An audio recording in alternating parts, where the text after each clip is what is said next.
And do we need to read I'll go ahead and call the meeting to order. we'll need to read the notice of electronic meeting. If you would like, I could do that. If you'll probably pull it up faster than I will. I've got it. Thank you. Yep.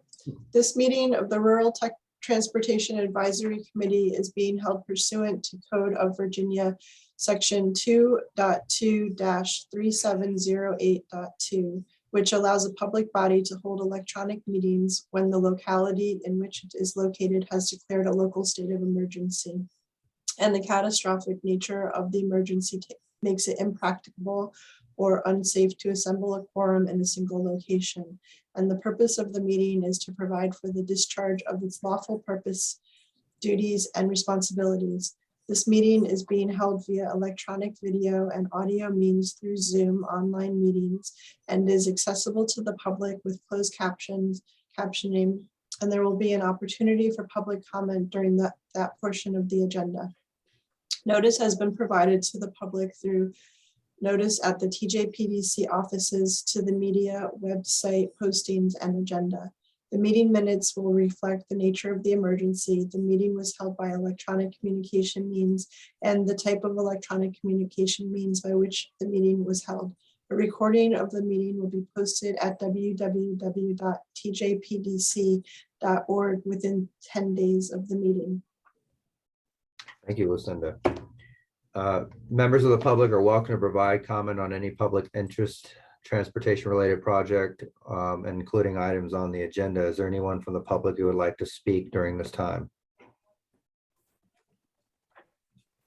Seeing that there are none, let's go ahead and move to the minutes. Does anybody have any comments or changes for the minutes? I motion to approve the minutes with the correct spelling of my last name. I need a second. Second. Thanks, Douglas. All right, moving the meeting from the 19th to the 26th for the APA conference. I think that's very important. I don't have any problems with that. Does anybody else? Do we need a motion, or do you need to vote on that, or are we just going to do it? You might want to vote on it. I don't know. I motion to move the meeting from July 19th to the 26th due to the APA Virginia conference. Can I get a second? Second. All right. Fiscal year 2023, we're flying through today. So I'll share my screen with you. I have a presentation, but I'm not going to go through the entire thing because I think you guys all probably know this even better than I do. So here is the fiscal year 2020 budget and the fiscal year 2023 budget. Last year, we did a lot of work with the Route 29 North Corridor study. We started working on some smart scale applications and other types of support for local assistance like the Zion Crossroads project.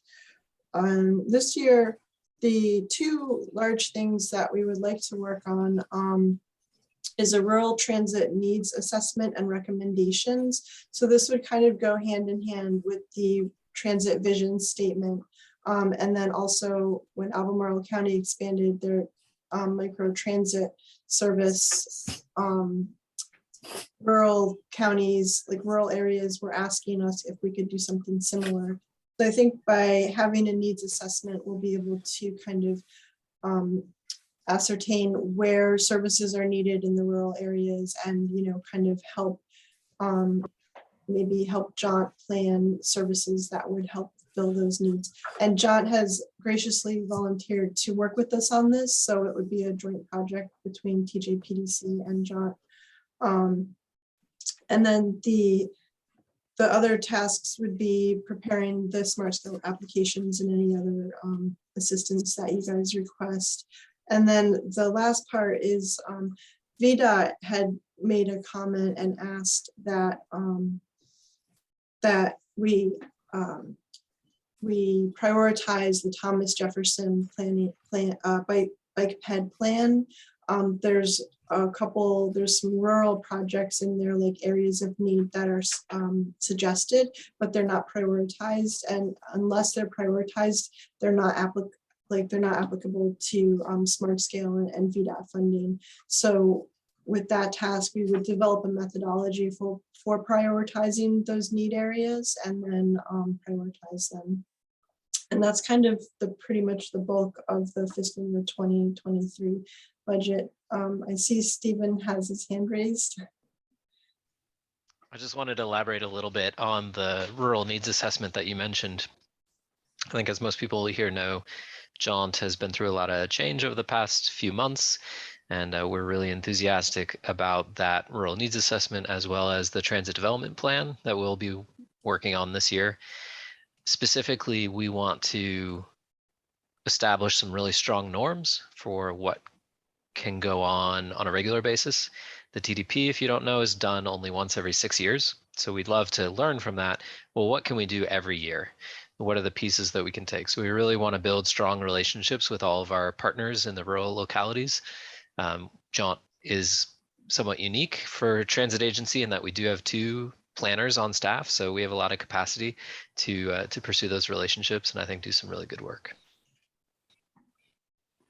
Thanks for letting me interject. So this project this plan was brought before the Thomas Jefferson Planning Commission, and it will be brought before them in the April meeting to ask them to approve it. So if I don't know if you guys have any other questions. If you do, I can't see everybody, so let me stop sharing. Okay, if there are not any other questions, I would ask that you make a recommendation to the commission on whether you would like them to pass this budget or not. Does anybody have any comment, questions, or concerns about the proposed budget?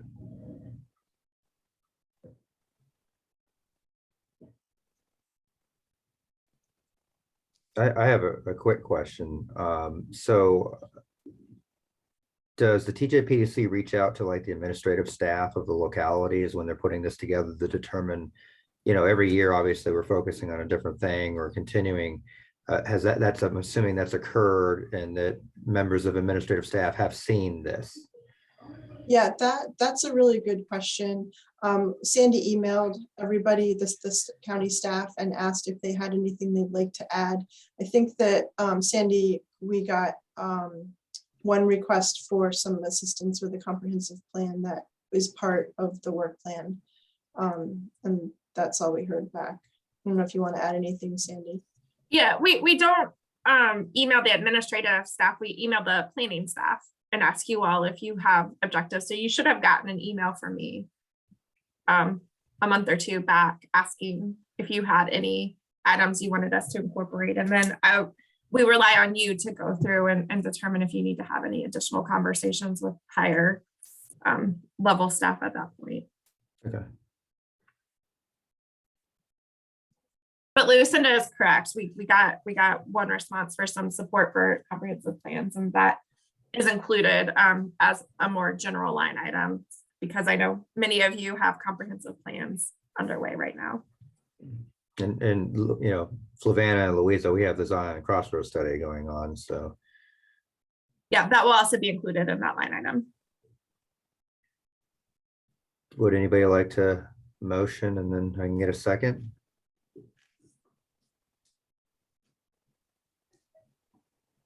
All right, I'll motion to approve. Can I get a second? I'll second it. Thank you. Thank you, Lucinda. Sandy, are you going to sprinkle us with knowledge on smart scale today? No, I actually don't have a whole lot to say. Mostly just wanted to provide an opportunity for Chuck and David and you all to raise any questions and clarify any processes or anything like that you might need.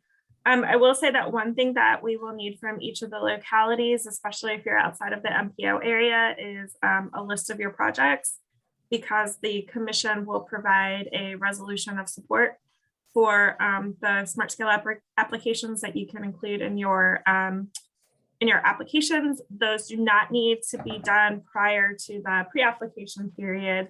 I think I just checked and it looks like it was on the commission agenda for either May or June. But we would like to be able to provide that as additional support for your projects.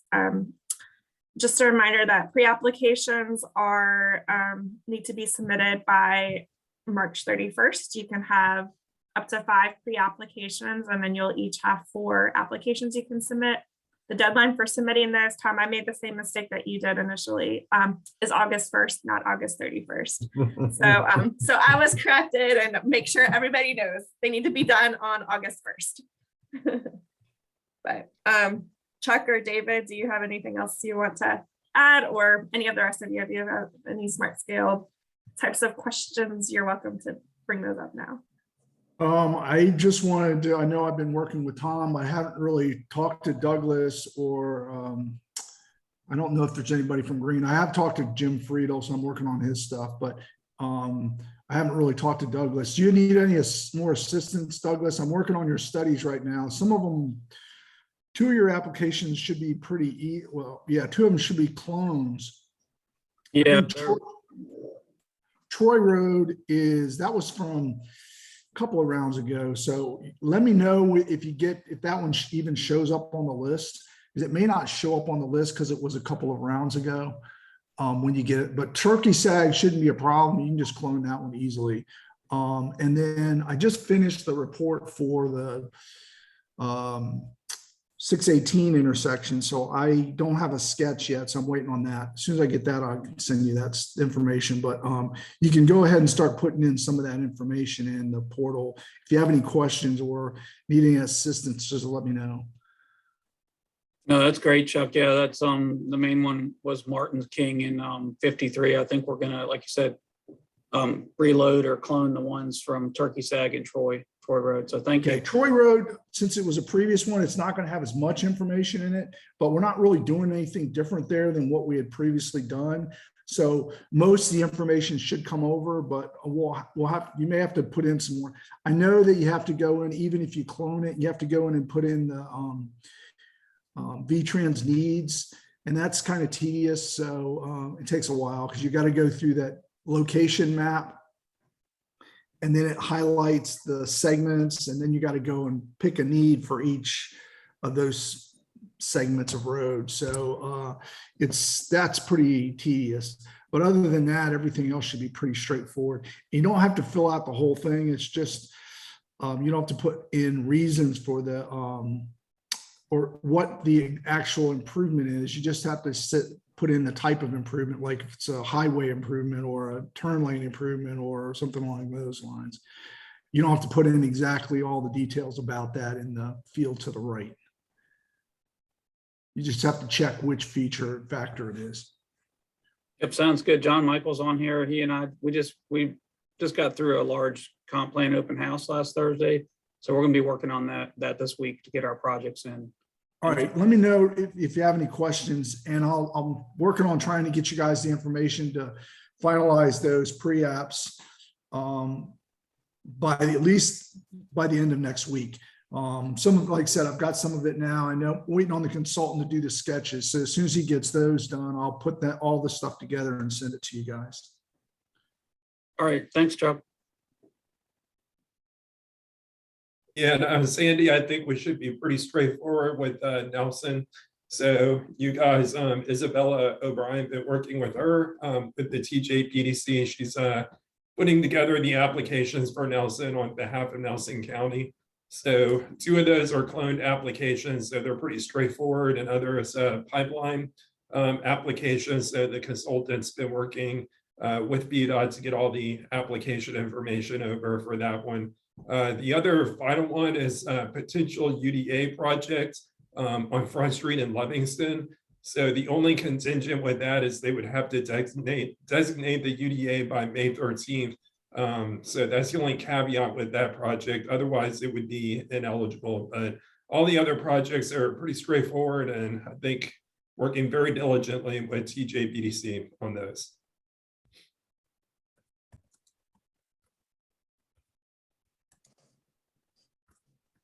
All right, well, thank you. Going back a little further, were we supposed to choose a meeting location for the July meeting? Or are we still Zooming, or do we have an update on that, Lucinda or Sandy? I'm gonna hand that over to you, Sandy. Okay. The city of Charlottesville, so that's the emergency order that we are acting under right now. They have extended their state of emergency for 6 months, but it's really to provide for a transition back to in-person meetings.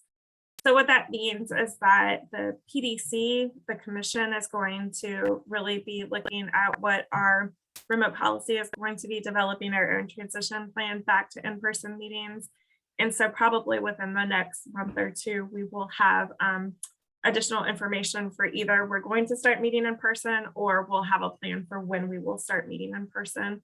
We probably will still maintain some sort of hybrid meeting opportunity, but if you recall, you know, when we go back to meeting in person, in order for you to participate on a regular basis, there are some exceptions that were adopted as part of the policy, but you all will need to attend in person. But if anybody else wants to join from the public, or, you know, as a non-committee member participant, they would have a remote opportunity at that point. Thank you, Sandy. All right, we'll move on to Douglas and I promise we won't bore you too much. Lucinda, can you share the PowerPoint, or do you want me to try to do it? Oh, I got it.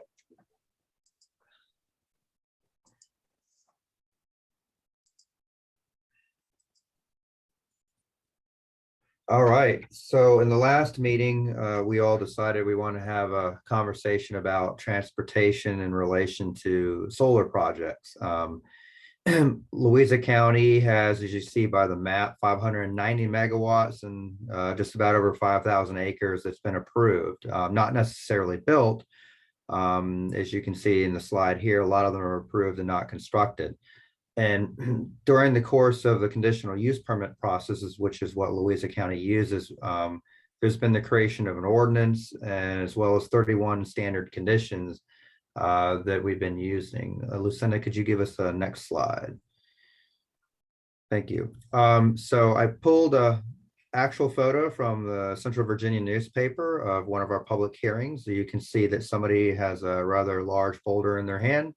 Some of the issues we were seeing back in 2020 was tracking of dirt on roads, trucks backing up on the highways or the roads. Who exactly do I complain to if a boulder lands in my yard? Damage to roads, conflicts with school bus timing, speeding from contractors, and of course, rocks falling off trucks. Lucinda, if you can give me the next slide, please. So I'm a big proponent of PowerPoint slides with not a lot of words, but in this case, I'm going to give you the actual conditions that Louisa County is using, just a few of them out of the 31 that are slightly codified within our ordinance. One of them being a project liaison, because we were having all these issues, but there was no one to actually complain to. You would call Louisa County, we'd send code enforcement out there, and it could be 3 different complaints at 3 different areas. And so what we require applicants to do is create a project liaison. There's going to be a website, a toll-free number, and then the applicant or the project owner is responsible for giving the county an update on what are the problems you've been receiving complaints on, how have you remedied those issues, so that way we can stay in the loop going forward. Lucinda, if you can give us the next slide, please. Secondly, when it comes to site plan review, we have the applicant being responsible right after the site plan's been approved, but before the pre-construction meeting, they're going to have to work with VDOT to video the road to determine what the current condition is, because at the end of the project, they'll be responsible for bringing the road back to the same, if not better condition. Now, you know, the question is, well, how far down the road? And that's something you need to work out with your VDOT local office. of, working with the applicant. Where are the trucks coming from? Are they coming from 64, 95? How much of the road needs to be videoed, and that every project's a little bit unique and different that has to be worked out. Secondly, the applicant, if there is a problem, let's say a pothole is created, they're responsible for repairing it during the course of a construction within a certain amount of time. That way we're not having conflicts and waiting until the project's over with. Lucinda, if you can advance the next slide for me. Thank you. Within the site plan itself, we're expecting applicants to show designated delivery and parking areas. So we can figure out, is it at the front of the project where it can back up in the road, or is it going to be in the middle? Designated routes and deliveries of equipment. You have to tell us where they're coming from, where they're going. Traffic control methods, that's something that VDOT is going to look at your site plan process anyway.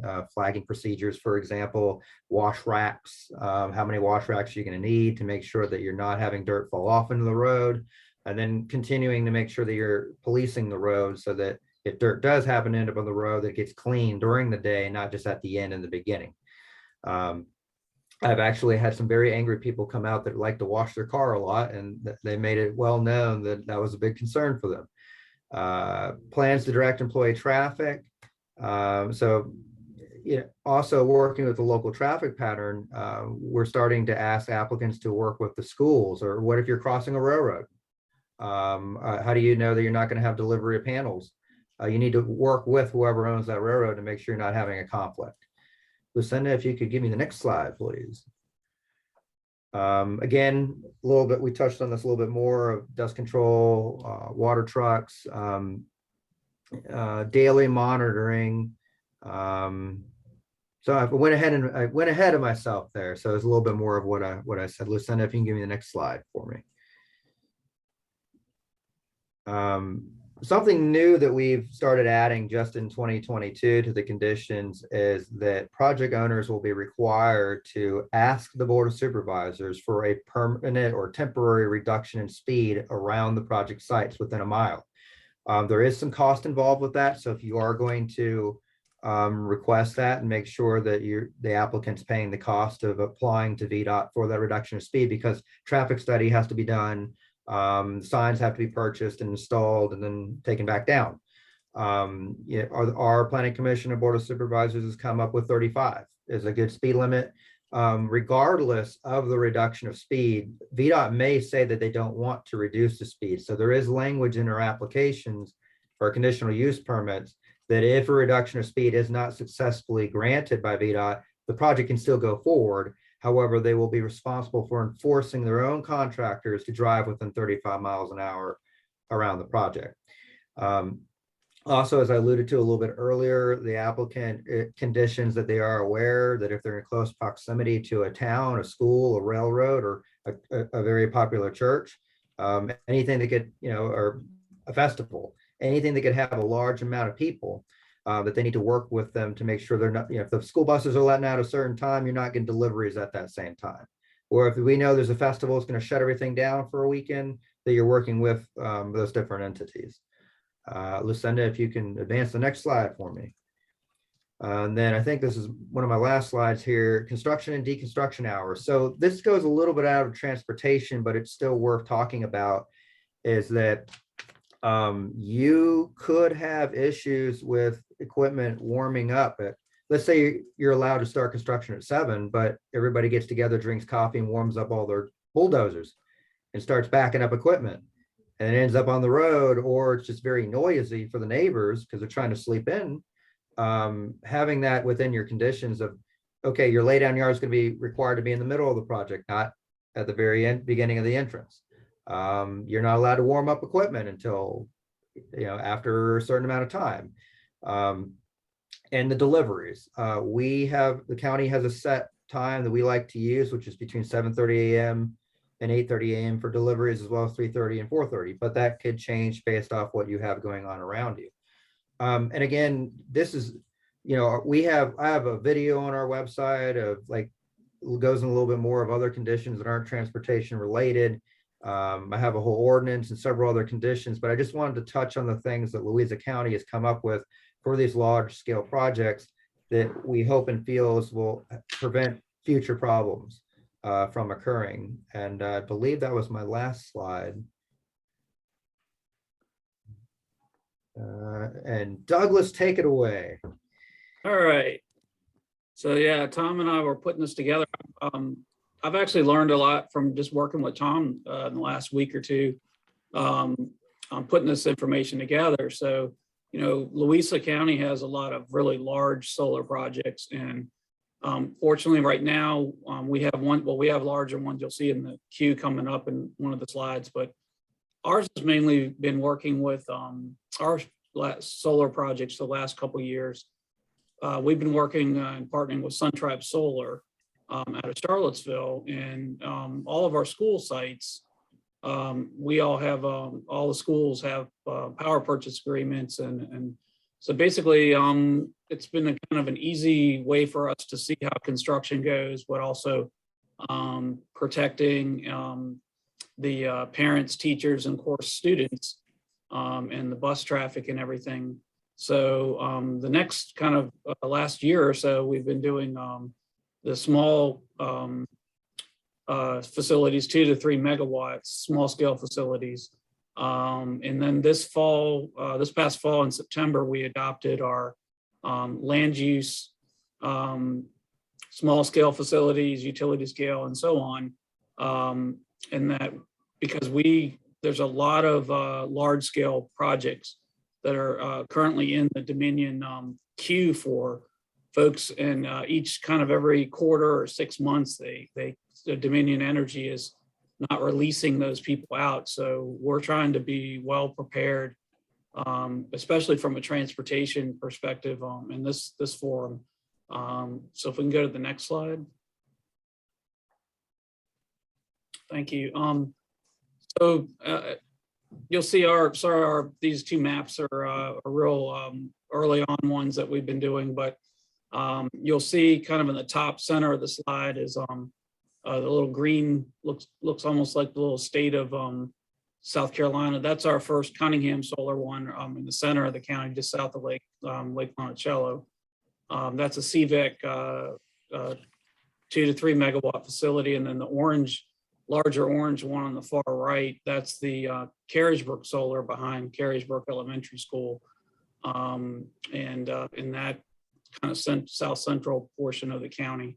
The other map in the center on the right here shows some of our larger utility scale ones, 50 to up to 120 megawatt facilities we're expecting. So we're in the planning process. We're working with those areas for what projects we're going to expect. So next slide, please. And so not to be, going over kind of the same conditions that Tom went over, because in fact, a lot of them that he went over are very valid for us. We looked at it more at Carriesbrook, the Carriesbrook solar one next to Carriesbrook Elementary, for working with the site consultant Timmons Group to really perform the full traffic analysis and traffic study. As he mentioned, videotaping everything, but also we had a lot of bus traffic on Route 15, school bus traffic. Our school bus maintenance facility is also in there. So not only buses going in and out with students, but also going in and out to be serviced and everything. So it was really important for us to make sure that our transportation folks in the school division worked with us and worked with Timmons Group. So next slide, please. So again, it's a lot of text. So I did try to, this is kind of extracting some information from one of our recent staff reports, but the bold and the, we also felt it was very important for coordinating the deliveries and employee arrivals and starts and dismissal times for the Carriesbrook Elementary School would not be affected. So you can see those times are 7:25 and 2:45, real similar to what Tom was just mentioning about the timeframes. The bulk of the site construction work will kind of work in between those timeframes so that there's minimal school traffic disruption. And just up the road from here, from Carysbrook Solar facility on 15, we have numerous other schools, elementary schools and middle schools. So in this like 3 to 5 mile radius, it's like most of our schools.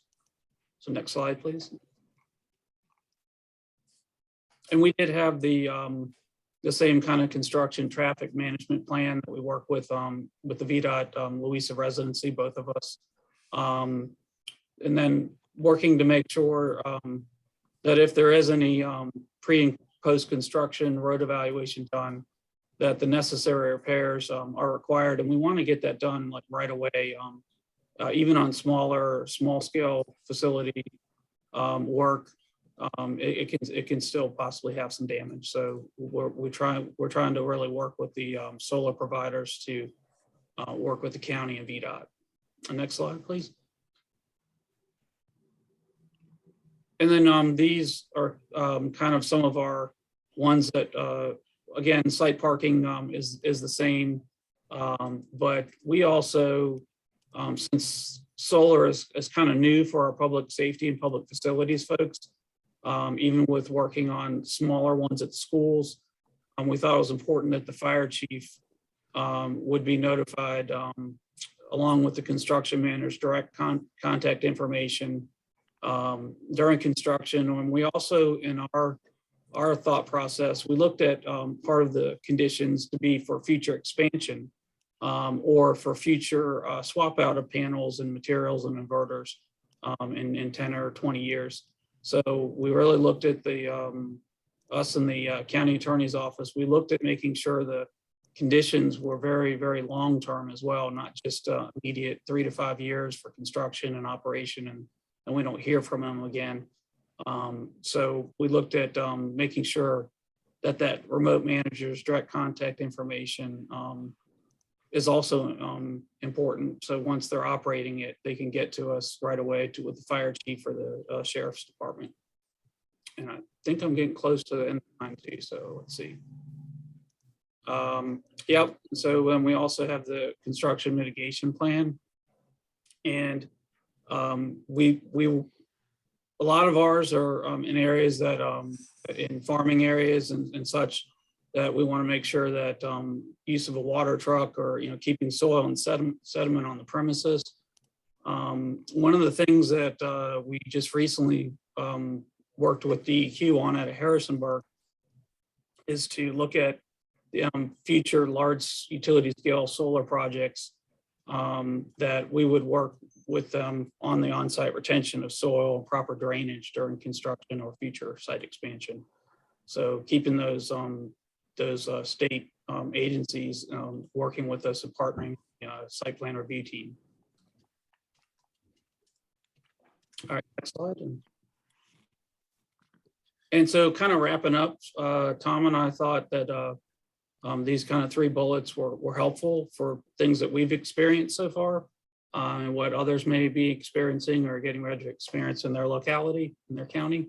That we just really need to work with the solar applicants up front during the community meetings. I think it's really important to use your transportation related concerns, because that's really going to be the most large impact. The actual site construction is going to affect a small area, but people coming in on your major roadways and corridors with equipment and making sure all those things are timed correctly, and notifying VDOT and other partners that might have that. And then they also they spend some time with us working out those conditions after the community meeting, and things that we can get ready for them, and just have minimal concerns or thoughts that may come up during the public hearings. So the more we can work up front, the better in the end for the project. And then in conclusion, for Fluvanna County, we've really had a strong focus on protecting our schools and indirect traffic around them. I think the future projects that we have in the southern and south central part of the county towards Scottsville and Kidd Store area, we're going to probably see that our shift is going to be changed to the rural community and the farming areas and logging and all the different folks that work in that portion of the county. So again, I think it's really helpful to work with VDOT on a lot of our projects, and we appreciate that. So I guess, Tom, I'll hand it back over to you, sir. Thank you, sir. Does anybody have any questions for Douglas or I?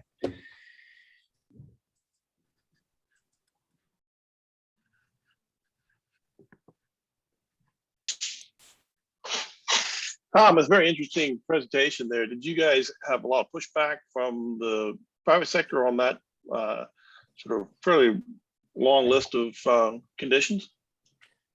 Or did they pretty much realize that was the cost of business and they just went ahead and went with it?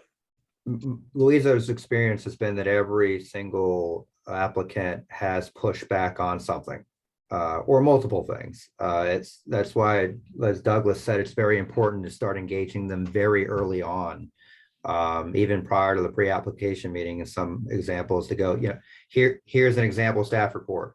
Here's what we've approved in the past. Here's what we expect. And so, we have a level of expectation of these are the things you're going to have to do. Is the best way I can answer that question. Is we're very fortunate we have things we can show as examples, but it doesn't mean that those applicants are going to try to push things here or there, depending on what their big ticket item is.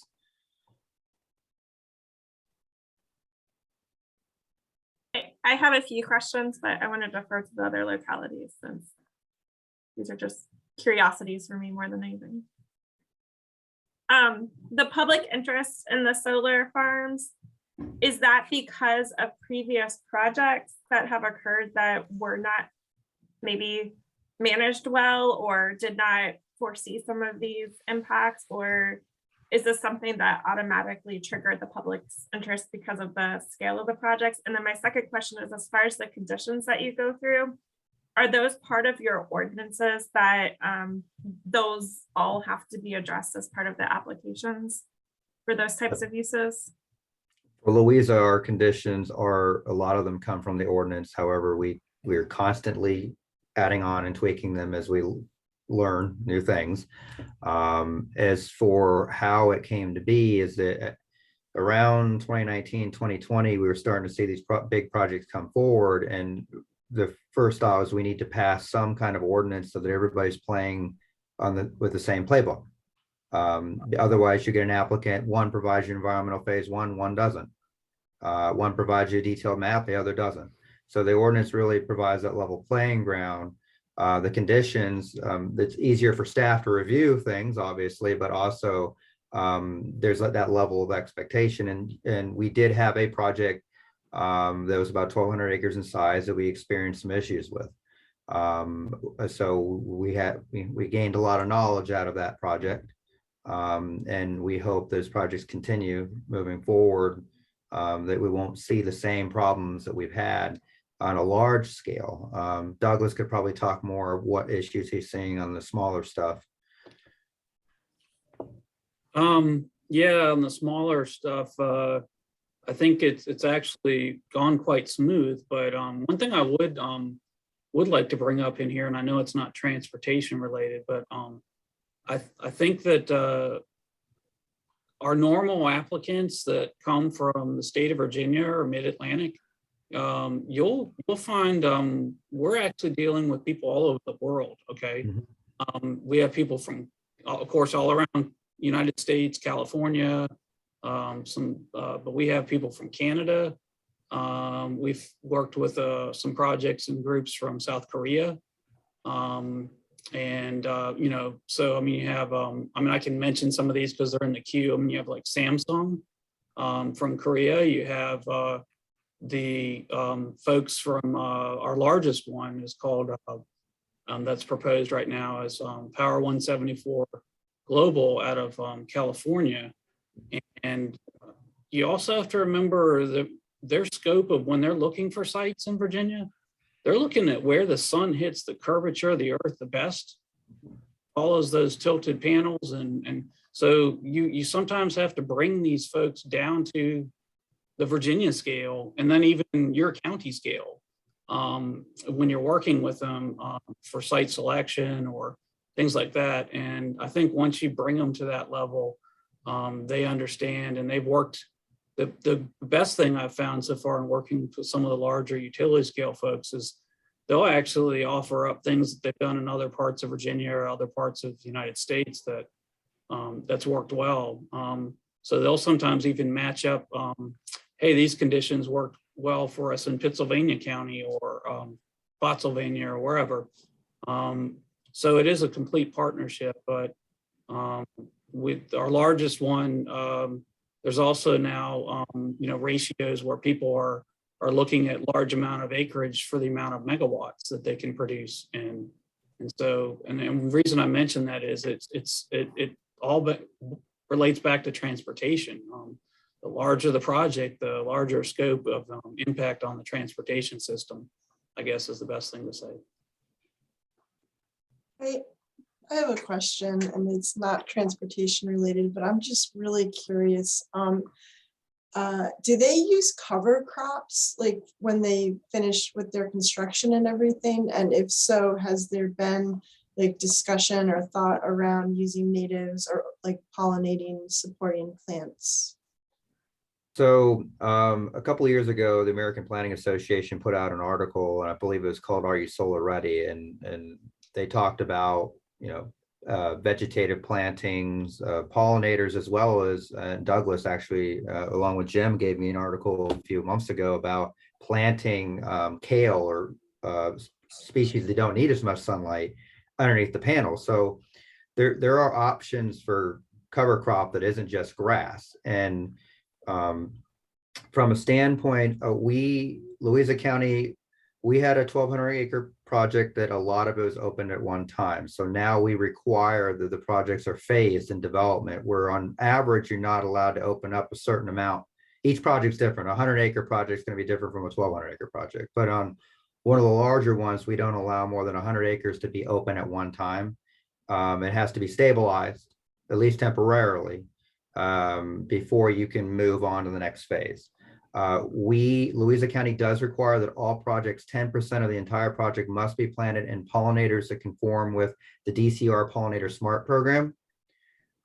So we do have that going on. We're not doing animals and kale underneath the solar panel yet, but Douglas, what do you got going on? Are you planting kale under your panels or?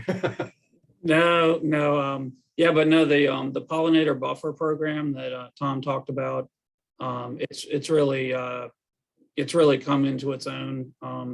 Basically you have a meadow underneath there. They don't have, in the older days, my previous locality, people were, using goats and other things to, clear property or whatever. The pollinator meadow and native plants and everything. Yeah, the article I passed on to Tom and Jim was something that out in Colorado, I think it was, they were planting actual cover crops or other crops underneath the solar panels, and so the farmer or farm family could still get some of that and take it to market, farmers markets, what have you, and they still felt they were doing something with it. But I think overall, universally, the pollinator buffer program really works well. It keeps it right underneath the panels, and it's great on maintenance for them. They're not going in there every other month and cutting grass and all that kind of stuff. So, Michael earlier asked, were we getting pushback? That's actually one of the things we got pushback on back in 2019. We were told that it would be prohibitively expensive. Which I then asked the question, well, how many times are you going to cut the grass in that facility? When you're doing pollinators, so depending on what you're planting, you may only need to cut it once in the fall. And if you have to cut the grass multiple times over 35 years, that's a pretty expensive landscaping bill that you're going to have. And so it's more of an upfront cost for the applicant. In the beginning, when we were thinking about doing it, we were getting 5% here, 12% here. So we said, at least 10%. We are not really getting anybody going above and beyond that, unfortunately. But that's what we're getting so far. Yeah, and so one last thing, kind of in here in Central Virginia, there's so many different wineries and, you know, we have a meadery here. So the gentleman who, husband and wife team that run that meadery, they've given up on their own bee production of the honey product because of so many soybean fields and other, you know, highly corrosive, you know, chemicals and pesticides. So I think long-term, near-term, long-term, you're going to see some of that, you know, get better because the natural native buffer stuff is there. So, you know, all this stuff might indirectly start working together. So We've also had applicants tell me that they're working with a local beehive group, that they can actually install beehives. It didn't end up being a condition. I don't know if it'll actually happen, but one of the projects may end up doing that. You know, it's again, you can pass an ordinance and you can have standard conditions, but you've got to constantly work on making them better so that you're getting the best project you can for the citizens. I agree. Yep.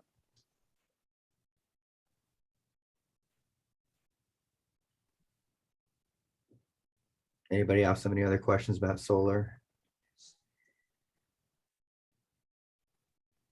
Well, Douglas and I thank you for letting us tell you all about solar transportation today. So what will we like to talk about for next for the next meeting? We did roundabouts last time and solar this time. Who has an idea?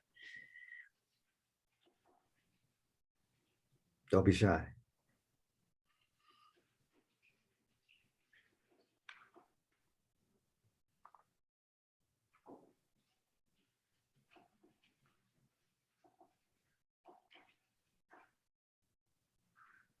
I guess we'll have to marinate on that.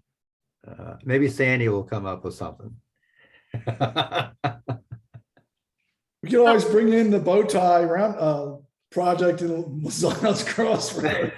Yeah, might be a good time to do a Zion Crossroads update at the next But meeting. you know what? That's a good idea. Let's well, it'll be March 31st as a pre-application. So yeah, why don't we do an update? Yeah, we can do that. I mean, we've got the video and we've got some of the material and most of the, other than, I know you've seen it and Douglas, I think, has seen it, but I don't think most of the other people on the committee have seen it.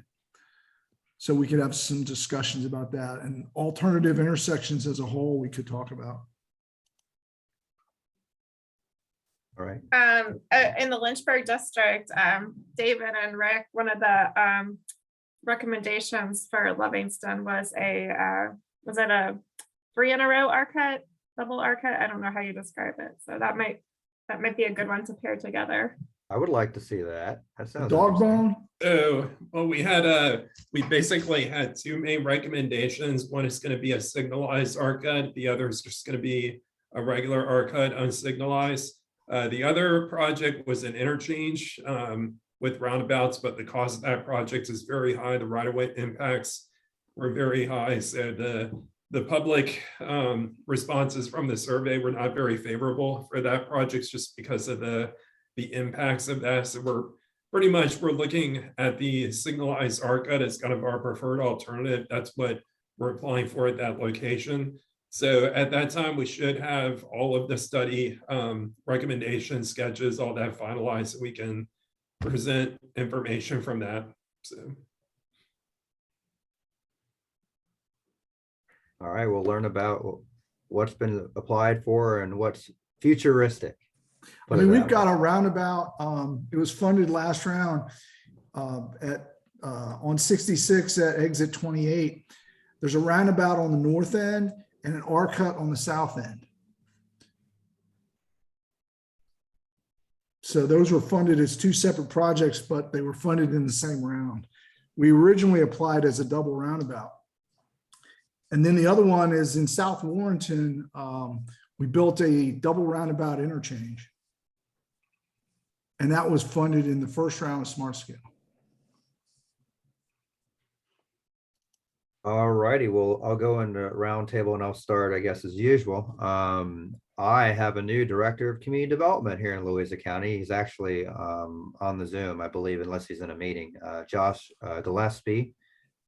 If he's on, I'll go ahead and let him introduce himself.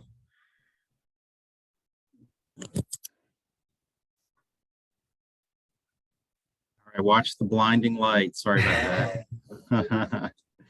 Hey, Tom, thank you for the introduction and everyone to the welcome. I'm Josh Gillespie. I'm the new director here of community development in Louisa County. I have recently been working in the next planning district over in the Triple RC, as it's called, over in Rappahannock, Rapidan, and I am thrilled to be here. I know a couple of you and have met in person Sandy recently after having talked a few times over the years. I'm looking forward to working in this region and with all of you. I have a lot to learn. I've worked with Chuck over time too, so I know a couple of folks, but not many. So I have a lot to learn about places and people. Thanks, Josh. And the only other update is in the next meeting, you'll learn about bow ties. Who'd like to go next? I can go next. We are right now, I'm going to the Board of Supervisors tomorrow with work session on our rural rustic roads or secondary 6-year plan paving. We're in a position now where we are kind of running out of potential roads to pave.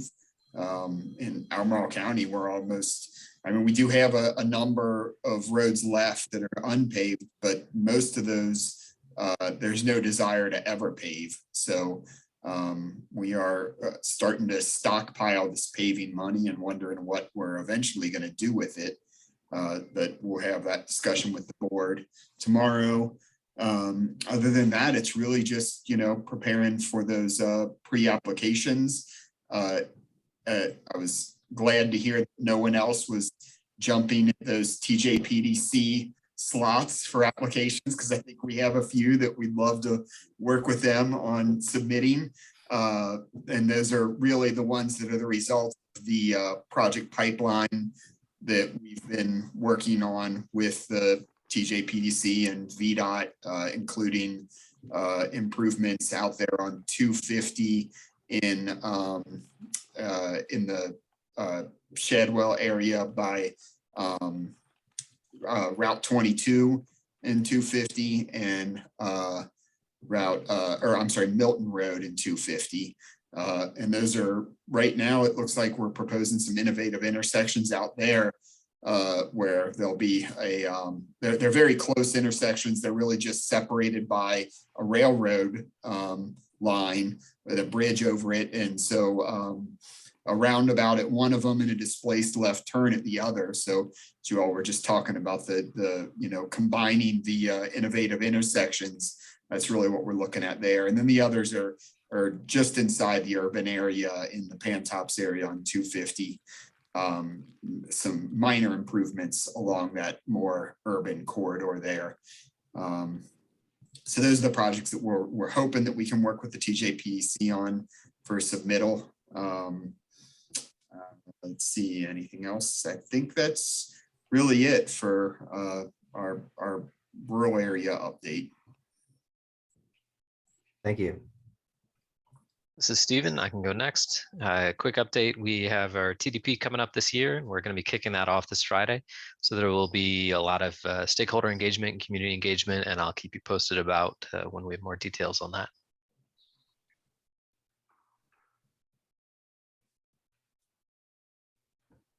And this is David with VDOT. I have a 3 o'clock meeting or 2 o'clock meeting, so I'm going to go ahead and jump in here. Just one thing to keep in mind, our spring public meeting is going to be May 3rd at 4 p.m. in downtown Lynchburg at the Virginian.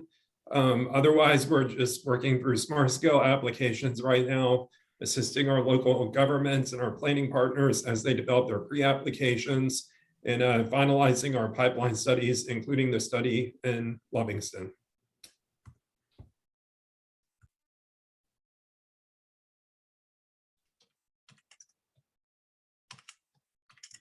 Hey, Tom, this is Douglas. I'll go ahead. And you guys kind of got a update already indirectly on our 3 smart scale projects. But Chuck, we also just heard from Bethel this morning, Eric and I, that the 600, 618 intersection, I think we're getting ready to go through some more analysis and work on that, maybe next Thursday or Friday. That's the one on the other end of Lake Monticello and South Boston. It's a real challenging kind of intersection there. We've got the lake dam, the lake's wastewater treatment facility, and the Rivanna River all in a sloped road that comes down to a T intersection. So it's been our most challenging intersection. So we're hoping to be good to get working on that one as well, now that the roundabout's completed at the other end. So then we just have one small 3-truck restriction that we're doing down in the Fork Union area. And that's about it for transportation right now. Thanks, Tom. Thank you. Who else would like to go? I can jump in. Like David, I've got smart scale for everybody. I know Tom and I, we've gotten together on their applications. Let me know if you have any problems, Kevin, and I can assist you too. And same way with the PDC folks. I can, if there's any problems there, I can help you guys. Got the Zion's Crossroads study that's going on. I think we're trying to set up a meeting with the board and possibly another public meeting in April or something like that, I think. So at least that's when we met with them last week. That's what we were looking at. And then we've also got the 29 North Corridor study that Lucinda and Sandy brought up earlier. I need to get back with the consultants. They're supposed to be working on developing alternatives for those intersections along that corridor. So hopefully we'll be coming up with those in the near future. And then the other one we've got is the pipeline studies, which I know Kevin brought up both of those. Those are wrapping up. But those are mainly in the MPO area, but they are on the 250 corridor going into Charlottesville. So that's pretty much what I'm doing right now. And if you have any questions or comments, just let me know.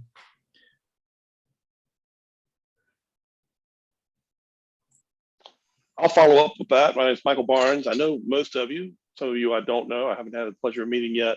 I've been working with VDOT for the past 3-4 years with the local assistance program, working primarily with Charlottesville. But I've recently taken a job working with Chuck as the assistant district planner. So I'm sure I'll be working with many of you all a lot more. And I really look forward to that. I've been living in the area since the mid-90s, so I know it well and know lots of the outlying counties very well too. So look forward to working with you. Thank you. Thank you. Who else would like to participate? Well, while we're introducing new people, I don't know that Ryan was here at our previous meeting to introduce himself. And then we also, a lot of you might already know Ruth, but we also had Ruth join us as our COO, and Ryan is a transportation planner. So Ryan, do you want to introduce yourself? And then Ruth, if you want to say anything, you're welcome to. Yeah, thank you, Sandy. My name is Ryan Nichols. I'm a new planner here at the TJPDC. Look forward to working with you all. I'm Ruth Emmerich, formerly from Albemarle County, and prior to that, the city of Charlottesville. And just looking forward to working with everyone. Thanks. Awesome.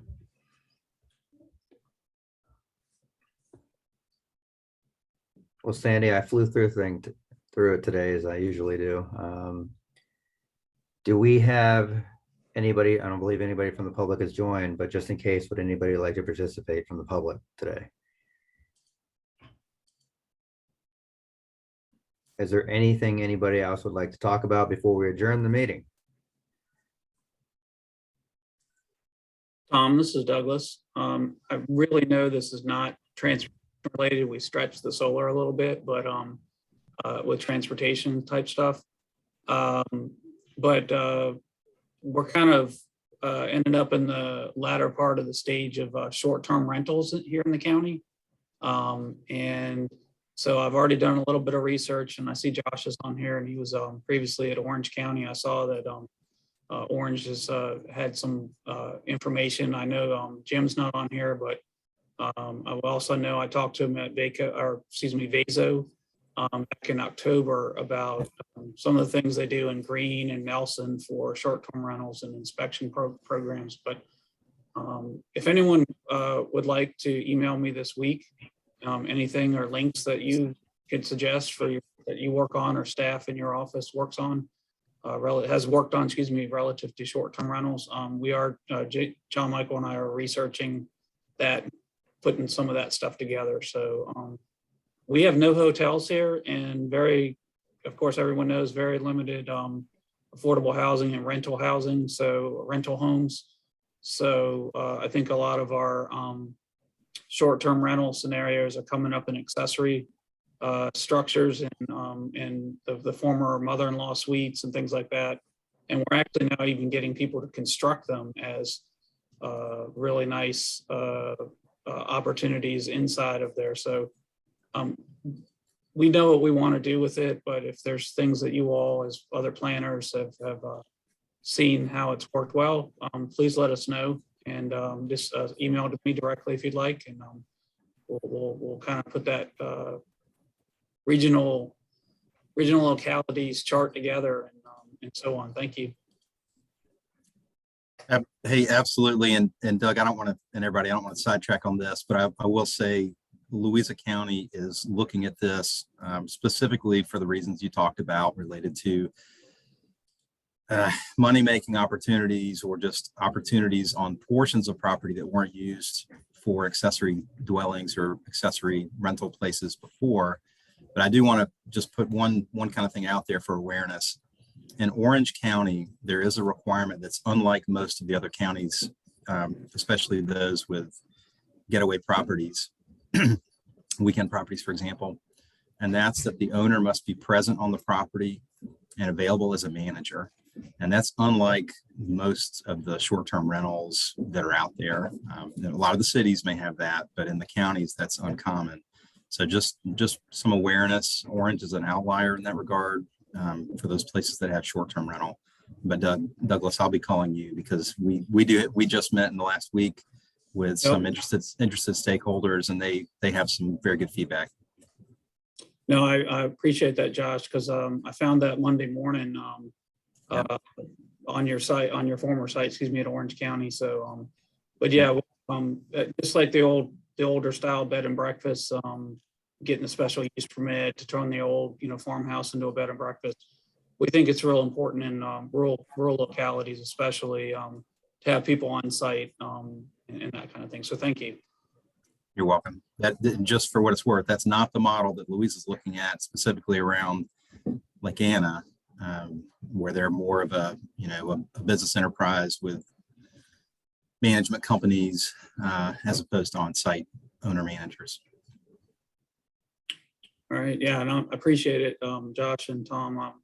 I'll to you guys to our immediate partners here, and then but if anyone else just comes across stuff in their research, just send us an email, and we whatever we find out in our spreadsheet chart analysis, we'll get it back out to everyone who wants to look at it too. Thank you. Thank you. And this could end up being a transportation topic, because one of the issues that many localities are having is that you're having cul-de-sacs that are backed up with cars, as well as you're going to see additional traffic on rural roads. It might be one car, and now you have a different car all the time. So we might be able to make a small presentation out of this. Always looking for something to talk about. Is there anybody have anything else they'd like to add on before we adjourn? I will say that we here in Albemarle County, we do have a short-term rental regulations as well. Similar to what Josh was just saying, we require the owner to be on site at all times. So you're only seeing those in the accessory dwellings or in the home. But that's because Albemarle likes to think we're urbanized, I think, a little bit more. So even in the rural areas, the people don't want that type of you know, new people coming in all the time. And agree with the parking issues have been something that have come up quite a bit with these, because, you know, a lot of on smaller streets, they weren't built to see a lot of cars. And when they start having all these extra cars come in on a site that is already occupied by a homeowner, then you get spillover with the parking. And we do have to deal with that sometimes. That's something we have them identify in their application, is where parking will go, and ensuring that that's appropriate parking. Doug, if you're interested, you know, I'm sure I don't deal with it directly, but the folks over in our zoning division, Bart, if you've worked with Bart before, he's helped to lead that program. And then Leah Brumfield is working under him, and she really actually runs the program. So we have different levels of short-term rental applications. Depending on the level, you may need to get actual board approval. Sometimes it's just at the administrative level. So we have different types, but I'm sure that those folks would be happy to talk you through some of what we've dealt with if you're interested. Let me know and I can put you in touch. That's great. Thanks, Kevin. And yeah, I'm glad that we're kind of letting this go into the residential parking issue, because we have some of our R3 kind of residential townhouse mixed, and it's having some problems. You know, people basically, you know, they're supposed to have 2 parking spaces, one in the driveway and the garage. Well, guess what? The garage is full from all your boxes when you moved in.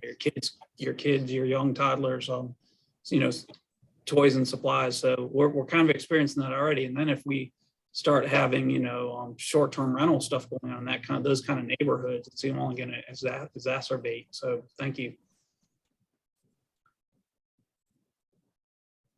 I live across the street from a short-term rental, like in rural Nelson County, and parking is still an issue there. It's not just for like the developed areas, because